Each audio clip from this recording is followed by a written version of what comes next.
কোটা সংস্কারের দাবিতে রাজধানীর শাহবাগে পুলিশের ব্যারিকেড ভেঙে সড়কে অবস্থান শিক্ষার্থীদের। রাজধানীর বাইরেও শিক্ষার্থীদের বাংলা ব্লকেট পালন, বিভিন্ন জায়গায় পুলিশের বাধা। কুমিল্লায় আন্দোলনকারীদের সাথে পুলিশের সংঘর্ষে আহত অন্তত 20 জন।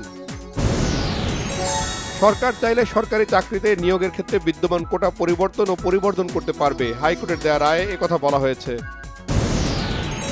কোটা আন্দোলন নিয়ে শিক্ষার্থীরা লিমিট ক্রস করে ফেলেছে মন্তব্য করেছেন স্বরাষ্ট্রমন্ত্রী আসাদুজ্জামান খান।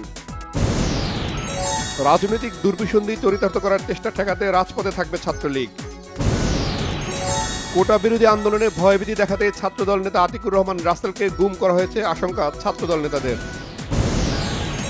আওয়ামী লীগের সাধারণ সম্পাদক ওবায়দুল কাদের বলেছেন, বিএনপি সহ কয়েকটি দল কোটা আন্দোলনকে সরকার বিরোধী আন্দোলনে পরিণতের চেষ্টা করছে। ফাঁস হওয়া প্রশ্ন নিয়ে কারো চাকরিতে যোগদানের প্রমাণ পেলে চাকরিবিধি অনুযায়ী ব্যবস্থা নেওয়া হবে জানিয়েছেন ফরহাদ হোসেন।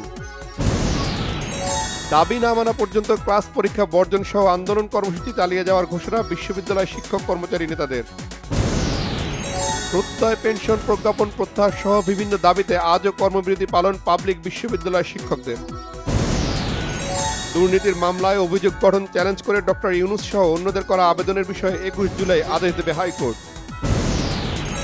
এইচএসসিতে চট্টগ্রামের সীতাকুণ্ডের একটি কেন্দ্রে পদার্থবিজ্ঞান প্রথম পত্রের জায়গায় দ্বিতীয় পত্রের প্রশ্নপত্র দেওয়া হয়েছে। পানি ফের বাড়ছে সিলেট, কুড়িগ্রাম সহ কয়েকটি জেলায়, অবনতি হচ্ছে বন্যা পরিস্থিতির। কক্সবাজারে অব্যাহত ভারী বৃষ্টিতে শহরতলিতে আলাদাভাবে পাহাড় ধসে নারী ও শিশুসহ 2 জনের মৃত্যু হয়েছে। এবার গাজা সিটিতে হামলার তীব্রতা বাড়ানোর হুঁশিয়ারি দিয়ে ফিলিস্তিনিদের অবিলম্বে শহর ছাড়ার নোটিশ ইসরায়েলি বাহিনীর। নির্বাচনের সময় যত এগুচ্ছে প্রার্থিতা প্রত্যাহারের চাপে কোণঠাসা হয়ে পড়ছেন মার্কিন প্রেসিডেন্ট জো বাইডেন। কোপার ফাইনালে কলম্বিয়াকে পেল আর্জেন্টিনা, উরুগুয়ের স্বপ্ন গুড়িয়ে 23 বছর পর শিরোপার লড়াইয়ে রদ্রিগেজরা। ডাচদের স্বপ্ন ভেঙে ইউরোর শিরোপা নির্ধারিত ইংল্যান্ড জয় পেয়েছে 2-1 ব্যবধানে। বাবা হয়েছেন ছোট পর্দার দর্শকপ্রিয় অভিনেতা ব্যাচেলর পয়েন্টের হাবুখ্যাত চাষী আলম। প্রেমিকা কলকাতার গায়ক শোভন গঙ্গোপাধ্যায়কে বিয়ে করছেন টলিউডের তারকা অভিনেত্রী সোহিনী সরকার।